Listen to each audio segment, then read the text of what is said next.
ఇప్పుడున్న ఎన్నికల సిస్టంలో ఒక బీసీ అతనికి ఇస్తే ఇలా ఇచ్చినాం. కొంతమంది మహిళలు ఇలా వార్డు మెంబర్లు లేరు, సర్పంచ్ లేరు.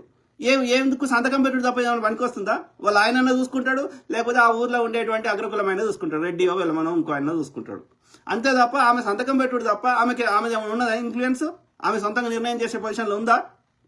రేపు బీసీలు అయినా ఒకవేళ ఈ చట్టం తెచ్చి రిజర్వేషన్ తెచ్చినా ఈ బీసీ గెలిచినా అక్కడ ఉండేటువంటి అగ్రకులమైన చెప్పిందే ఇక్కడ సంతకం పెట్టమంటే పెట్టాల్సిందే. కాబట్టి దీనికి సమూలంగా మార్పు జరగాలంటే ఒకటి ఏది చట్టం చేసుకోవాలి, బీసీ చట్టం చేసుకోవాలి.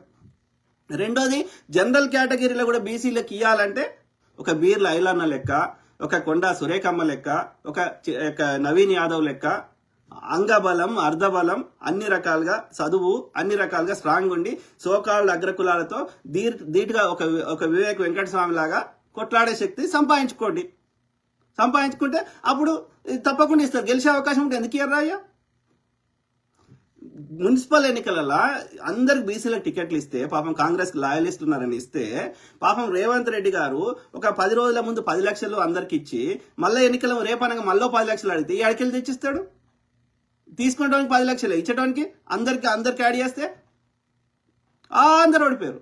సో పైసల రాజకీయం ఉన్నప్పుడు మరి పోనీ మొన్న ఇవాళ బీసీ వాదం ఎత్తుకుంటున్న ఈ బీఆర్ఎస్ కానీ లేకపోతే ఈ బీజేపీ కానీ మొన్న జూబ్లీ హిల్స్ ఎన్నికలలో నిలబెట్టింది బీజేపీ, ఒక రెడ్డి అని నిలబెట్టింది, లంకాల దీపక్ రెడ్డి అని. బీఆర్ఎస్ ఎవరు నిలబెట్టింది? ఒక కమ్మామని నిలబెట్టింది. మరి కాంగ్రెస్ యాదవ్ నిలబెట్టింది బీసీని. పోనీ కాంగ్రెస్కి అధ్యక్షుడు జాతీయ స్థాయిలో ఒక మాల ఆయన ఉన్నాడు, అవునా? ఇక్కడ ఇది ఉప ముఖ్యమంత్రి ఎవరు? ఇంకో మాల ఆయన ఉన్నాడు. స్పీకర్ ఎవరు? ఒక మాల ఆయన ఉన్నాడు. మంత్రులు ఎవరు? మాదిగా 2 ఉన్నారు, అంటే దళితులు ఉన్నారు. అట్లా బీసీలు పొన్నం ప్రభాకర్ గారు, కొండా సురేఖమ్మ గారు, ఇట్లా అనేక మంది ఉన్నారు. బీఆర్ఎస్లో ఎంతమంది బీసీలకు ముఖ్యమంత్రులు, ఎంతమంది మంత్రులు అని చెప్పండి. బీఆర్ఎస్కి అధ్యక్షుని ఓ దళితుని కానీ లేకపోతే ఒక బీసీని కానీ చేయమని చూద్దాం, కేసీఆర్ని కేటీఆర్ని. ఈవెన్ కవిత గారికి ఆమె పక్కన తొలగి జాగృతికి ఒక బీసీనో ఒక ఎస్సీనో చేయమని చూద్దాం.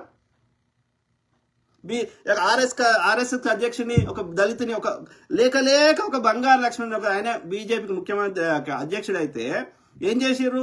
₹1,00,000 లంచం తీసుకుని ఈ దళితుని కింద నేనెందుకు పనిచేయాలని చెప్పి ₹1,00,000 లంచం తీసుకుని కేసు దొరికిచ్చి ఆయనను మానసిక గురి చేస్తే బంగారు లక్ష్మణ్ అంటే ఆయన చచ్చిపోయాడు.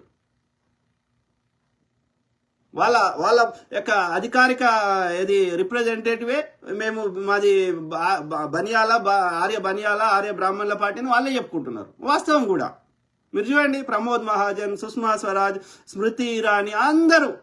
ఇప్పుడు ఒకడో ఇద్దరో ఉంటే వాళ్ళ జనాభా తగ్గట్టుగా ఎవడు పట్టించుకోడు.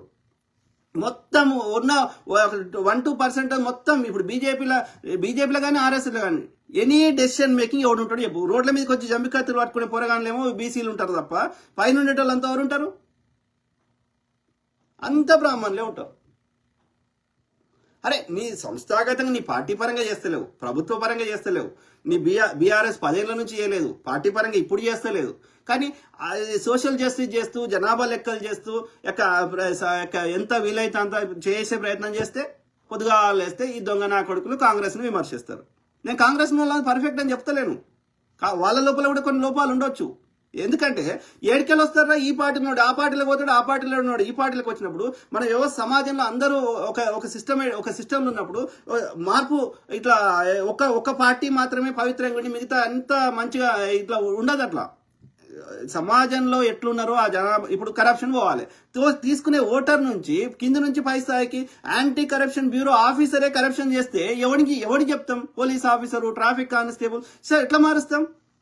అది మార్చలేం. కాబట్టి మన రక్తంలో అది డిఎన్ఏలో చేరిపోయింది. కాబట్టి మనము ఏది మొత్తం గుడిలో ఉన్న లింగాన్ని దోసుకోవడానికి ₹5-10 చిల్లర దోసుకోవడానికి తేడా ఉంది కదరా. ఈ ₹5-10 దోసుకుంటే వాడిని వదిలేస్తాము, కానీ మొత్తం మన బతుకులే ఆగం చేస్తా అంటే ఊరుకోమరా అంటున్నాం. ఆ క్రమంలో ఎవడు దోసుకుంటుండో ఎవడికి ఖర్చు పెడుతుండో కనిపిస్తుంది కదా.